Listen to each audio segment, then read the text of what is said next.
বাংলা সাহিত্যের এক অনন্য শক্তিশালী নাম মানিক বন্দ্যোপাধ্যায়, যিনি মানুষের মনোজগৎ, সমাজের অন্ধকার দিক আর বাস্তবতার নির্মমতাকে অসাধারণ দক্ষতায় তুলে ধরেছেন। তার লেখায় আমরা খুঁজে পাই জীবনের গভীর সত্য। আজ আমরা গল্পকথন বাই নূর চ্যানেলে শুনব মানিক বন্দ্যোপাধ্যায়ের লেখা একটি বিখ্যাত ছোট গল্প প্রাগৈতিহাসিক। আজ এর প্রথম পর্ব। সমস্ত বর্ষাকালটা ভিখু ভয়ানক কষ্ট পাইয়াছে।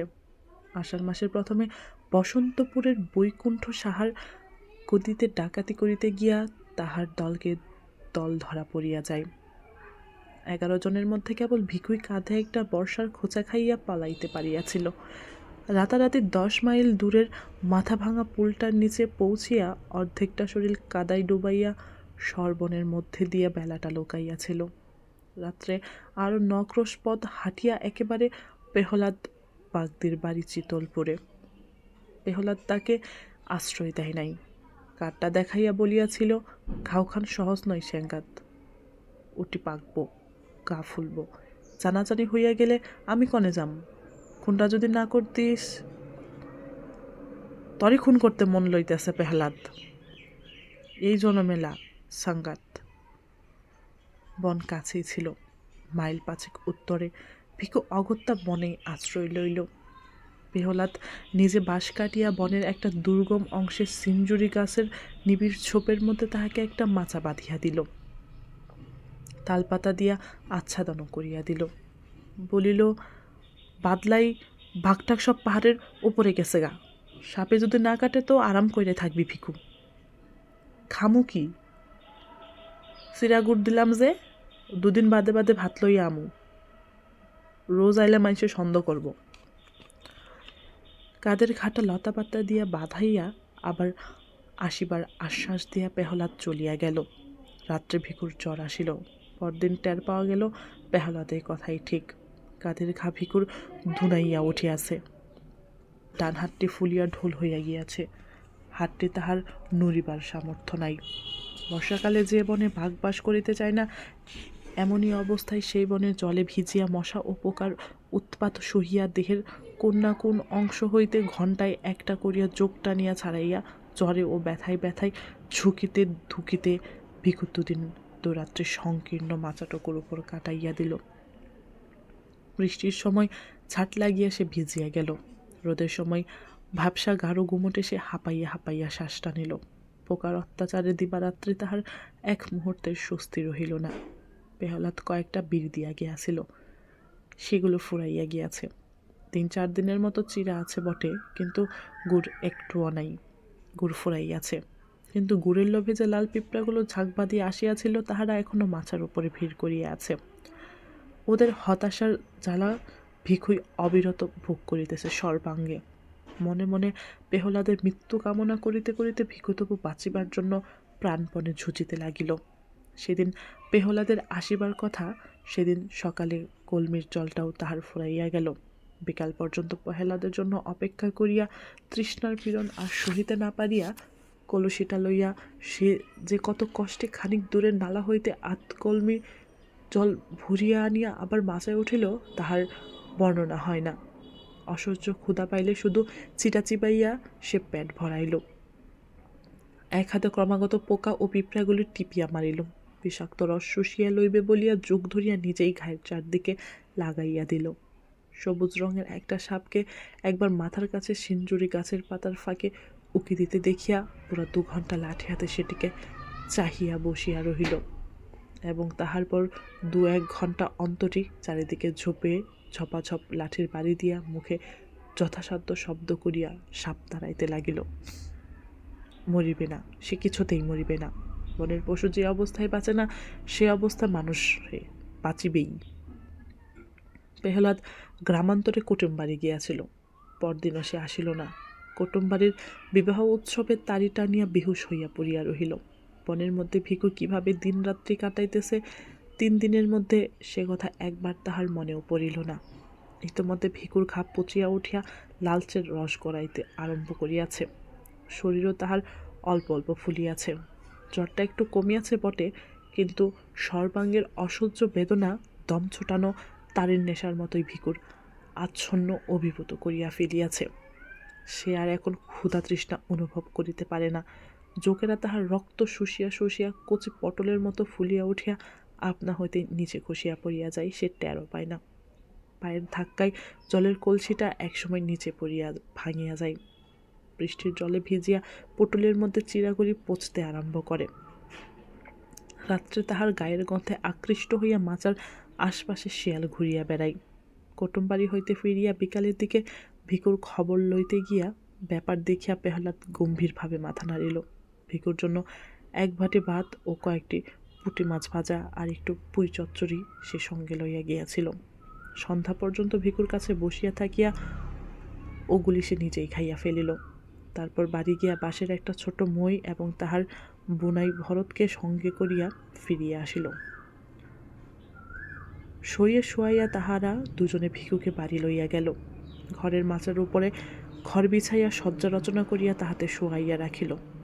আর এমনি শক্ত প্রাণ ভিকুর যে শুধু ওই আশ্রয়টুকু পাইয়া বিনা চিকিৎসায় ও একরকম বিনা যত্নেই 1 মাস মুমূর্ষ অবস্থায় কাটাইয়া সে ক্রমে ক্রমে নিশ্চিত মননকে জয় করিয়া ফেলিল। কিন্তু ডান হাতে তাহার আর ভালো হইল না। গাছের মরা ডালের মতো শুকাইয়া গিয়া অবশ ও অকর্মণ্য হইয়া পড়িল। প্রথমে অতি কষ্টে হাতটা সে একটু নাড়িতে পারিত, কিন্তু শেষ পর্যন্ত সে ক্ষমতাটুকু তাহার নষ্ট হইয়া গেল। কাদের ঘা শুকাইয়া আসিবার পর বাড়িতে বাহিরের লোক কেহ উপস্থিত না থাকিলে ভিখু তাহার একটিমাত্র হাতের সাহায্যে মধ্যে মধ্যে বাঁশের মই বাহিয়া নিচে নামিতে লাগিল এবং একদিন সন্ধ্যার সময় এক কাণ্ড করিয়া বসিল। পেহলাদ সে সময় বাড়ি ছিল না। ভরতের সঙ্গে তারি গিলিতে বাহির হইয়া গিয়াছিল। পেহলাদের বোন গিয়াছিল ঘাটে। পেহলাদের বউ ছেলেকে ঘরে শোয়াইতে আসিয়া ভিকুর চাহনি দেখিয়া তাড়াতাড়ি পলাইয়া যাইতেছিল। ভিকু তাহার একটা হাত চাপিয়া ধরিল, কিন্তু পেহলাদের বউ বাগদির মেয়ে। দুর্বল শরীরে বা হাতে তাহাকে আয়ত্ত করা সহজ নয়। এক ঝটকায় হাত সারাইয়া সে গাল দিতে দিতে চলিয়া গেল। পেহলাদ বাড়ি ফিরিলে সব বলিয়া দিল। তারির নেশায় পেহলাদের মনে হইল এমন নেমো খারাপ মানুষটাকে একবারে খুন করিয়া ফেলাই কর্তব্য। হাতের মোটা বাঁশের লাঠিটা বউয়ের পিঠে এক ঘা বসাইয়া দিয়া ভিকুর মাথা ফাটাইতে গিয়া নেশার মধ্যেও টের পাইতে বাকি রহিল না যে কাজটা যত বড় কর্তব্যই হোক সম্ভব একেবারেই নয়। ভিকু তাহার ধারালো দা এটি বা হাতে শক্ত করিয়া বাগাইয়া ধরিয়া আছে, সুতরাং কোনো খুনুর পরিবর্তে তাহার মধ্যে কিছু অশ্লীল কথার আদান প্রদান হইয়া গেল। শেষ পেহলাদ বলিল, তোর লাগে আমার 60 টাকা খরচ গেছে, টাকাটা দে, দিয়া বাহির আমার বাড়ির থেকে দূর হ। ভিকু বলল, আমার কোমরে একটা বাজু বাইন্দা রাখছিলাম, তুই চুরি করছস, আগে আমার বাজু ফিরাইয়া দে, তবে দিম। তোর বাজুর খবর জানে কারা রে? বাজুতে কইলাম পেহলাদ, ভালো চাস তো। বাজু না দিলি সা, এ বাড়ির মেজকতার মতো গলাটা তোর একখান কপি 2 ফাঁক করে ফেলামু, এই তোরে কইয়া রাখলাম। বাজু পালি আমি অখনই যামুগা। কিন্তু বাজু ভিকু ফেরত পাইল না। তাহাদের বিবাদের মধ্যে ভরত আসিয়া পড়ায় দুজনে মিলিয়া ভিকুকে তাহারা কায়দা করিয়া ফেলিল। পেহলাদের বাহুমূলে একটা কামড় বসাইয়া দেওয়া ছাড়া দুর্বল ও পঙ্গু ভিকু আর বিশেষ কিছুই করিয়া উঠিয়া পারিল না। পেহলাদও তাহার বোনাই তাহাকে মারিতে মারিতে আধমরা করিয়া ফেলিয়া বাহির বাহির করিয়া দিল। ভিকুর শুকাইয়া আসা ঘা ফাটিয়া রক্ত পড়িতেছিল। হাত দিয়া রক্ত মুছিতে মুছিতে ধুকিতে ধুকিতে সে চলিয়া গেল। রাত্রির অন্ধকারে সে কোথায় গেল কেহই তাহা জানিতে পারিল না। কিন্তু দুপুর রাতে পেহলাদের ঘর জ্বলিয়া উঠিয়া বাগদি পাড়ার ভীষণ হইচই বাঁধাইয়া দিল। পেহলাদ কপাল চাপড়াইয়া বলিতে লাগিল, হাই সর্বনাশ, হাই সর্বনাশ, ঘরকে আমার শুনিয়াইছিল, হাই সর্বনাশ। কিন্তু পুলিশের টানাটানির ভয়ে মুখ ফুটিয়া বেচারি ভিকুর নামটা পর্যন্ত করিতে পারল না। সেই রাত্রি হইতে ভিকুর আদিম অসভ্য জীবনের দ্বিতীয় পর্যায় আরম্ভ হইল। চিতলপুরের পাশে একটা নদী আছে। পেহলাদের ঘরে আগুন দিয়ে আসিয়া একটা জেলে ডিঙি চুরি করিয়া ভিকু নদীর স্রোতে ভাসিয়া গিয়াছিল। লগি ঠেলিবার সামর্থ্য তাহার ছিল না। একটা চ্যাপ্টা বাঁশকে হাতের মতো করিয়া ধরিয়া রাখিয়া সে সমস্ত রাত কোনো রকম নৌকার মুখ সিদ রাখিয়াছিল। সকাল হওয়ার আগে শুধু স্রোতের টানে সে বেশি দূর আগাইতে পারে নাই। ভিখুর মনে শঙ্কা ছিল, ঘরে আগুন দেওয়ার শোধ লইতে পেহলাদ হয়তো তাহার নামটা প্রকাশ করিয়া দিবে। মনের জ্বালায় নিজের অসুবিধার কথাটা ভাবিবে না। পুলিশ বহুদিন যাবৎ তাহাকে ধরিবার চেষ্টা করিতেছে। বৈকুণ্ঠ সাহার বাড়িতে খুনটা হওয়ার ফলে চেষ্টা তাহাদের বাড়িয়াছে বই কমে নাই। পেহলাদের কাছে খবর পাইলে পুলিশ আশেপাশে চারিদিকেই তাহার খোঁজ করিবে। 20-30 মাইলের মধ্যে লোকালয়ে মুখ দেখানো তাহার পক্ষে বিপদের কথা। কিন্তু ভিখু তখন মরিয়া উঠিয়াছে। কাল বিকাল হইতে সে কিছু খায় নাই। দুজন জোয়ান মানুষের হাতে বেদম মার খাইয়া এখনো দুর্বল শরীরটা তাহার ব্যথায় আড়ষ্ট হইয়া আছে। ভোর ভোর মহকুমা শহরের ঘাটের সামনে পৌঁছিয়া সে ঘাটে নৌকা লাগাইল। নদীর জলে ডুবিয়া স্নান করিয়া করিয়া গায়ের রক্তের চিহ্ন ধুইয়া ফেলিয়া শহরের ভিতর প্রবেশ করিল। ক্ষুধায় সে চোখে অন্ধকার দেখিতেছিল। একটি পয়সাও তাহার সঙ্গে নাই যে মুড়ি কিনিয়া খাই। বাজারের রাস্তায় প্রথম যে ভদ্রলোকটির সঙ্গে দেখা হইল, তাহারই সামনে হাত পাতিয়া সে বলিল, দুটো পয়সা দিবান কর্তা। তাহার মাথার চট বাঁধা চাপ চাপ রুক্ষ ধূসর চুল, কোমরে জড়ানো মাটির মতো ময়লা ছেঁড়া নেকড়া আর দড়ির মতো শীর্ণ দোদুল্যমান হাতটি দেখিয়া ভদ্রলোকটির বুঝি দয়াই হইল। তিনি তাহাকে একটি পয়সা দান করিলেন। ভিখু বলল, একটা দিলেন বাবু, আরেকটা দেন। ভদ্রলোক চটিয়া গেলেন। বলিলেন, একটা দিলাম তাতে হলো না, ভাগ। এক মুহূর্তের জন্য মনে হইল ভিখু বুঝি তাহাকে একটা বিশ্রী গালি দিয়া বসে, কিন্তু সে আত্মস্মরণ করিল।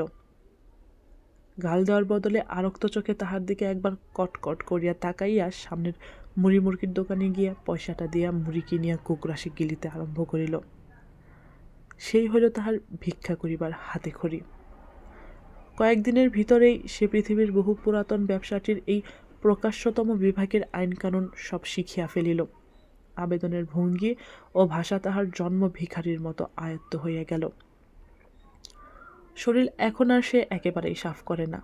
মাথায় চুল তাহার ক্রমেই জট বাঁধাইয়া বাঁধাইয়া দলদলা হইয়া যায় এবং তাহাতে অনেকগুলো উকুন পরিবার দিনের পর দিন বংশবৃদ্ধি করিয়া চলে। ভিখু মাঝে মাঝে খ্যাপার মতো 2 হাতে মাথা চুলকায়, কিন্তু বাড়তি চুল কাটিয়া ফেলিতে ভরসা পায় না। ভিক্ষা করিয়া সে একটি ছেঁড়া কোট পাইয়াছে। হাতের ক্ষতচিহ্নটা ঢাকিয়া রাখিবার জন্য দারুণ গুমটের সময়ও কোটটা সে গায়ে চাপাইয়া রাখে। শুকনো হাতখানা তাহার ব্যবসায় সবচেয়ে জোরালো বিজ্ঞাপন। এই অঙ্গটি ঢাকিয়া রাখিলে তাহার চলে না। কোটের ডান দিকের হাতাটি সে তাই বগলের কাছ থেকে ছিঁড়িয়া বাদ দিয়াছে।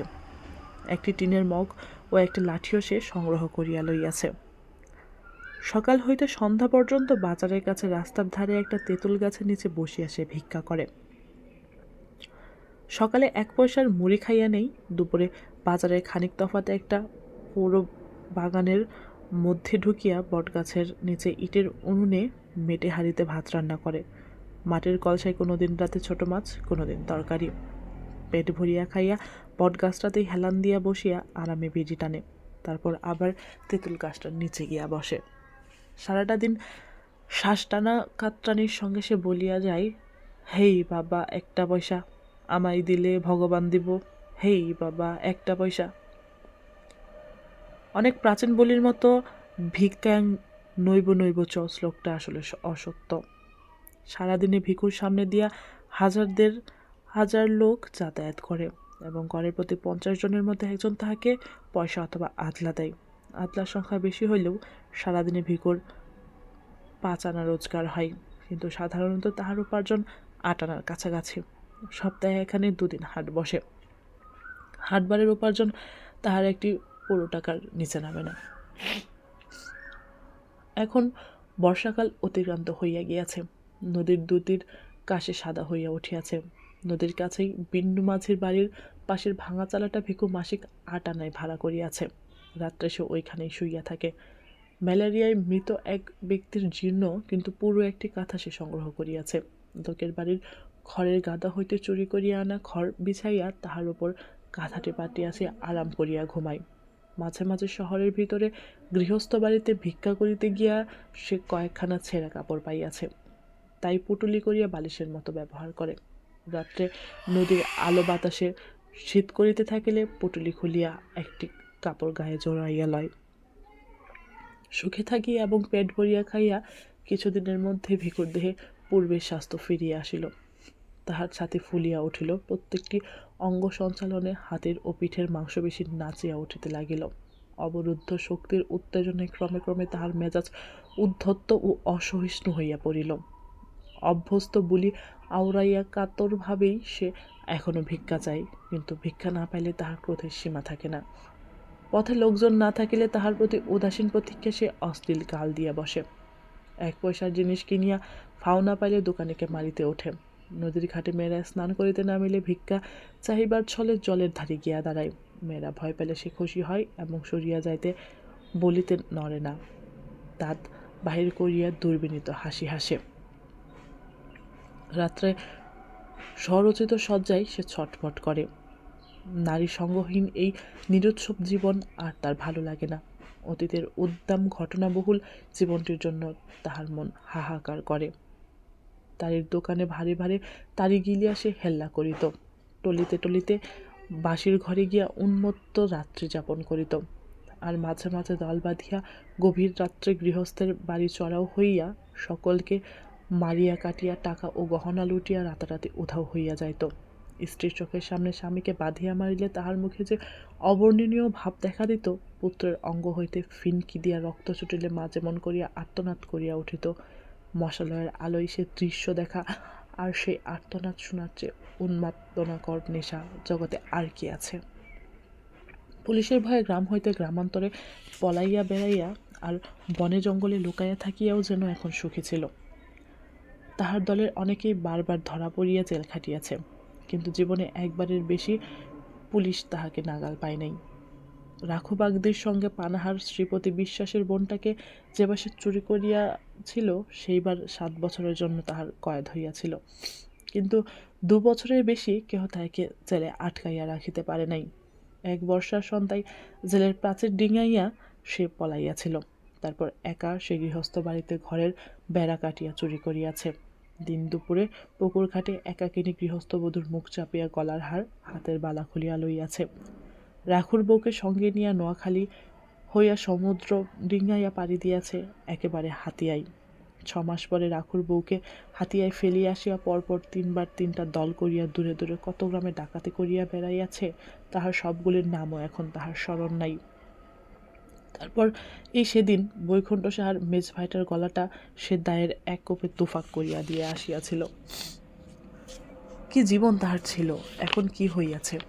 মানুষ খুন করিতে যাহার ভালো লাগিত, সে আজ ভিক্ষা না দিয়া চলিয়া গেলে পথচারীকে একটি টিটকারি দেওয়ার মনের জ্বালা নিঃশেষ করে।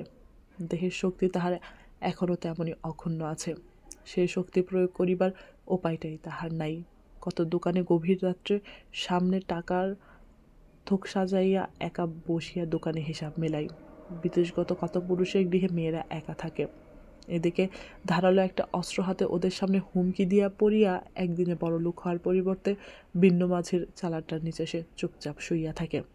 ডান হাতটাতে অন্ধকারে হাত বুলাইয়া ভিখুর আফসোসের সীমা থাকে না। সংসারের অসংখ্য ভীরু ও দুর্বল নরনারীর মধ্যে এত বড় বুকের পাটা আর এমন একটা জোরালো শরীর নিয়ে শুধু একটা হাতের অভাবে সে মরিয়া আছে, এমন কপালও মানুষের হয়। তবু এ দুর্ভাগ্য সে সহ্য করিতে পারে। আফসোস এই নিবৃত্তি। একা ভিখু আর থাকিতে পারে না। বাজারে ঢুকিবার মুখেই একটি ভিখারিনী ভিক্ষা করিতে বসে। বয়স তাহার বেশি নয়, দেহের বাঁধনীয় বেশ আছে, কিন্তু একটা পায়ে হাঁটুর নিচে হইতে পায়ের পাতা পর্যন্ত তার থকথকে তৈলাক্ত ঘা। এই ঘায়ের জোরে সে ভিখুর চেয়ে বেশি রোজগার করে, সেজন্য ঘাটিকে সে বিশেষ যত্নে সরাইতে দেয় না। ভিখু মধ্যে মধ্যে গিয়া তাহার কাছে বসে, বলে, ঘাটিকে সারব না লয়? ভিখারিনী বলে, খুব, ওষুধ দিলে অখনই সারে? সারা, তবে ওষুধ দিয়া চটপট সারাইয়া ল। ঘাটি সারলে তোর আর ভিক মাগতে হইব না, জানস? আমি তোরে রাখুম। আমি থাকলি তো? কেন কেন থাকবি না? খাওয়ামু পরামু আরামে রাখুম, পায়ের পরনি পাটি দিয়া গাঠ হইয়া বইয়া থাকবি, না করস তুই কি লেগে? অত সহজে ভুলিবার মেয়ে ভিখারিনী নয়। খানিকটা তামাক পাতা মুখে গজিয়া সে বলে, 2 দিন বাদে মরে যখন তুই খেদাইয়া দিবি, ঘাটি মুই তখন পামুক আনে? ভিখু আজীবন একনিষ্ঠতার প্রতিজ্ঞা করে, সুখে রাখিবার লোভ দেখায়। কিন্তু ভিখারিনী কোনো মতেই রাজি হয় না। ভিখু ক্ষুণ্ণ মনে ফিরিয়ে আসে। এদিকে আকাশে চাঁদ ওঠে, নদীতে জোয়ার ভাটা বয়, শীতের আমেজে বায়ুস্তরে মাদকতা দেখা দেয়। ভিখুর চালার পাশে কলা বাগানে চাপা কলার কাঁদি শেষ হইয়া আসে। বিন্দু মাঝি কলা বিক্রির পয়সায় বউকে রূপার গটকিয়ে নিয়া দেয়।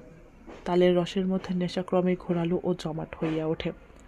ভিখুর প্রেমের উত্তাপে ঘৃণা উবিয়া যায়, নিজেকে সে আর সামলাইয়া রাখিতে পারে না। একদিন সকালে উঠিয়াই সে ভিখারিনীর কাছে যায়, বলে, আচ্ছা ল ঘা লইয়াই চল। ভিখারিনী বলে, আগে আইবার পারো নাই, যা তখন সর গিয়া আখার তলের শালি খানিয়া। কেন, শালি খাওয়ানোর কথাটা কি? তোর লাগে হা করে বসে আছি ভাবছস তুই বটে? আমি ওয়ার সাথে রইছি। ওদিকে তাকাইয়া ভিখু দেখিতে পাই তাহারই মতো জোয়ান দাড়িওয়ালা এক খঞ্জ ভিখারি খানিক তফাতে আসন করিয়াছে। তাহার ডান হাতটির মতো একটি পা হাঁটু নিচে শুকাইয়া গিয়াছে। বিশেষ যত্ন সহকারে ওই অংশটুকু সামনে মেলিয়া সে আল্লাহর নামে সকলের দয়া প্রার্থনা করিতেছে। পাশে পড়িয়াছে কাঠের একটা কৃত্রিম রস্যপা। ভিখারিনী আবার বলিল, বয়স যে, যা পালাইয়া যা, দেখলি খুন করে ফেলাইব কয়া দিলাম। আরে থু, খুন অমন সব হালাই করিতেছে। ওয়ার মতো 10টা মানুষেরে আমি একা ঘায়ল করে দিবার পারতাম, তা জানস? পারস তো জানা, ওয়ার সাথে লাগ না গিয়া, আমার কাছে কি? ওয়াকে তুই সারণ দে, আমার কাছে চল। ই রে সোনা, তামুক খাবা? গাদা খাইয়া পিছাইছিলি, তোর লাগে আর খাতির কি রে হালার পুত? ওয়ারে সারুম কেন? ওয়ার মতো কামাস তুই, ঘর আছে তোর? ভাগবি তো ভাগ, নইলে গাল দি মুকাইলাম। ভিখু তখনকার মতো প্রস্থান করে, কিন্তু হাল ছাড়ে না। ভিখারিণীকে একা দেখিলেই কাছে আসিয়া দাঁড়ায়, ভাব জমাইবার চেষ্টা করিয়া বলে, তোর নামটা কি রে?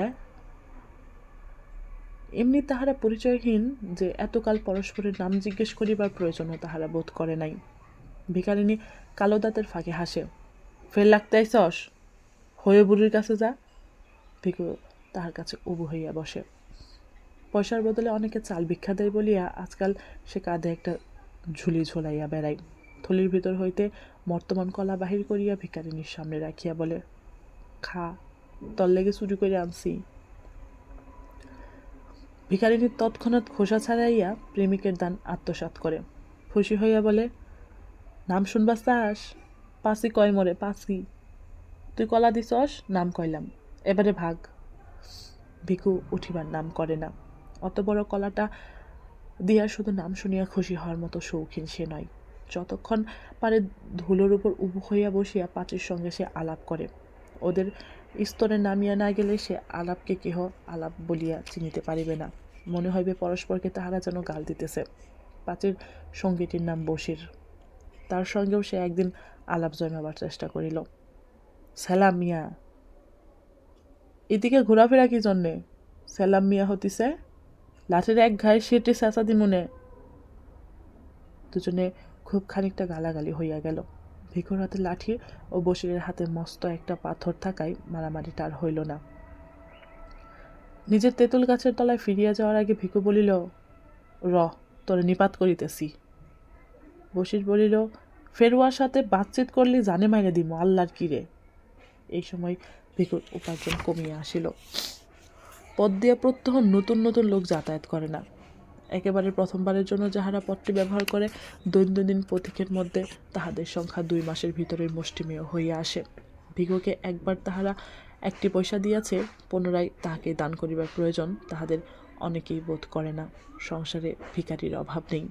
কোনো রকমে ভিখুর পেট চলিতে লাগিল। হাটবার ছাড়া রোজগারের 1টি পয়সাও সে বাঁচাইতে পারিল না। সে ভাবনায় পড়িয়া গেল। শীত পড়িলে খোলা চালার নিচে থাকা কষ্টকর হইবে। যেখানে হোক চারিদিকে ঘেরা যেমন তেমন ঘর একখানা তাহার চাই। মাথা গুজিবার একটা ঠাঁই আর দুবেলা খাইতে না পাইলে কোনো যুবতী ভিখারিনী তাহার সঙ্গে বাস করিতে রাজি হইবে না। অথচ উপার্জন তাহার যেভাবে কমিয়া আসিতেছে, এভাবে কমিতে থাকিলে শীতকালে নিজেই হয়তো সে পেট ভরিয়া খাইতে পাইবে না। যেভাবেই হোক আয় তাহাকে বাড়াইতেই হইবে। এখানে থাকিয়া আয় বাড়াইবার কোনো উপায় সে দেখিতে পায় না।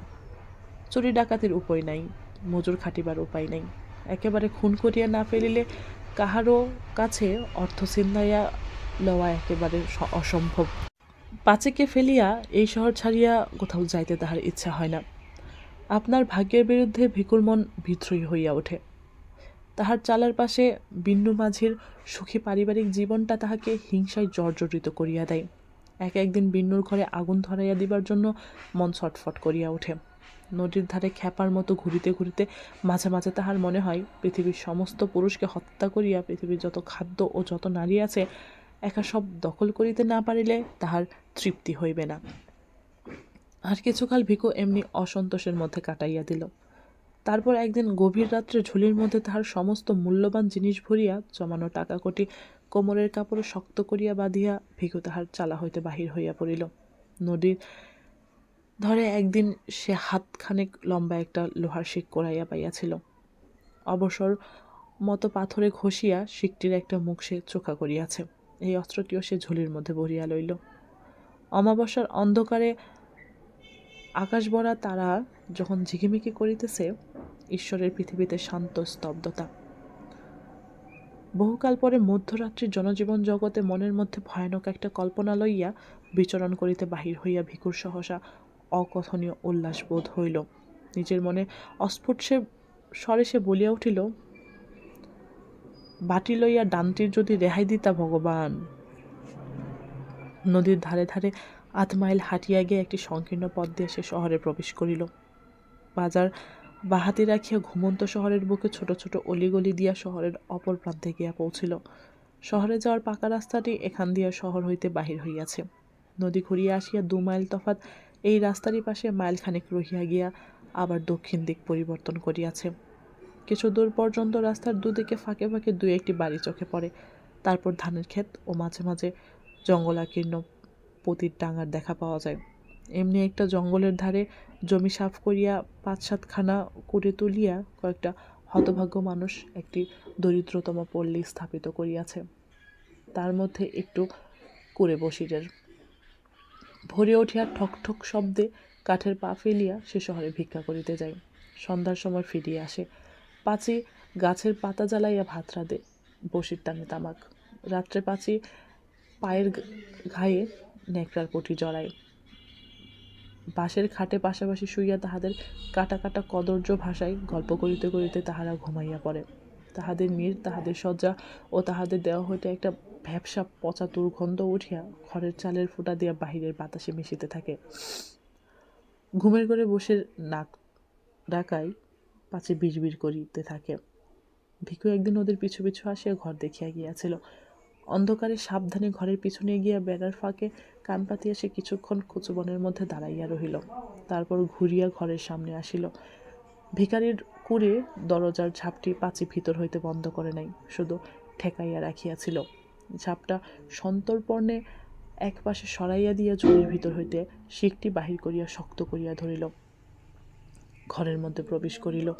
বাহিরে তার আলো ছিল, ঘরের ভিতরে সেটুকু আলোরও অভাব। দেশলাই জ্বালিবার অতিরিক্ত হাত নাই। ঘরের মধ্যে দাঁড়াইয়া ভিকু ভাবিয়া দেখিল বসিরের হৃৎপিণ্ডের অবস্থানটি নির্ণয় করা সম্ভব নয়। বা হাতের আঘাত ঠিক জায়গা মতো না পড়িলে বসির গোলমাল করিবার সুযোগ পাইবে, তাহাতে মুশকিল অনেক। কয়েক মুহূর্ত চিন্তা করিয়া বসিরের শিয়রের কাছে সরিয়া গিয়া একটি মাত্র আঘাতে ঘুমন্ত লোকটার তালুর মধ্যে শিকের চোখা দিকটা সে প্রায় ৩ আঙুল ভিতরে ঢুকাইয়া দিল। অন্ধকারে আঘাত কতদূর মারাত্মক হইয়াছে বুঝিবার উপায় ছিল না। শিকটা মাথার মধ্যে ঢুকিয়াছে টের পাইয়াও ভিকু তাই নিশ্চিন্ত হইতে পারিল না। এক হাতে সবলে বসিরের গলা চাপিয়া ধরিল।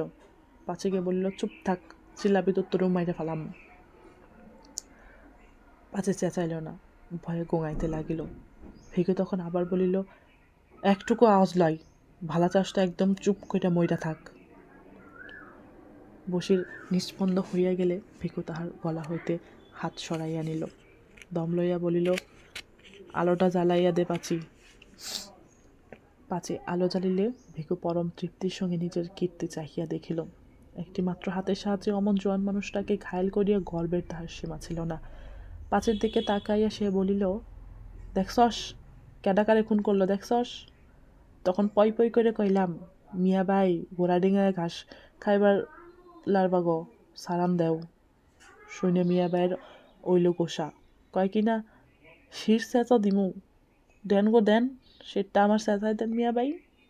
বসির মৃতদেহের সামনে ব্যঙ্গ পরে মাথাটা একবার নত করিয়া ভিকু মাথা তুলাইয়া হ্যাঁ হ্যাঁ করিয়া হাসিয়াতে লাগিল।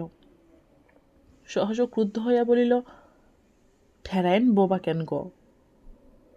আরে কথা কো হার বাইতে মাইয়া, তরেও দিমু নাকি সবার কইয়া? হ্যাঁ, এবারে কি করবি? দেখ কি করি, পয়সা করি কনে গুইনা রাখছস আগে তাই ক। বসিরের গোপন সঞ্চয়ের স্থানটি পাছে অনেক কষ্টে আবিষ্কার করিয়াছিল। ভিকুর কাছে সে অজ্ঞতার ভান করিল, কিন্তু ভুকিয়া আসিয়া চুলের মুঠি চাপিয়া ধরিলে প্রকাশ করিতে পথ পাইল না। বসিরের সমস্ত জীবনের সঞ্চয় কম নাই, টাকায় আধুলিতে 100 টাকার উপর। একটা মানুষকে হত্যা করিয়া ভিকু পূর্বে ইহার চেয়ে বেশি উপার্জন করিয়াছে। তবু সে খুশি হইল, বলিল, কি কিনিবি পটলি বাইদ্যা ফেলা পাসি, তারপর রাইতে থাকতে মেলা করি, খানিক বাদে নমির চা তুটব, আলোয় পটটুকু পার হুম। পাচি পটলি বাঁধিয়া লইল, তারপর ভিকুর হাত ধরিয়া খুঁড়াইতে খুঁড়িয়াতে ঘরের বাহির হইয়া রাস্তায় গিয়া উঠিল। পূর্বাকাশের দিকে চাহিয়া ভিকু বলিল, তখনই চা তুটব বাসি। পাচি বলিল, আমরা জামু কনে?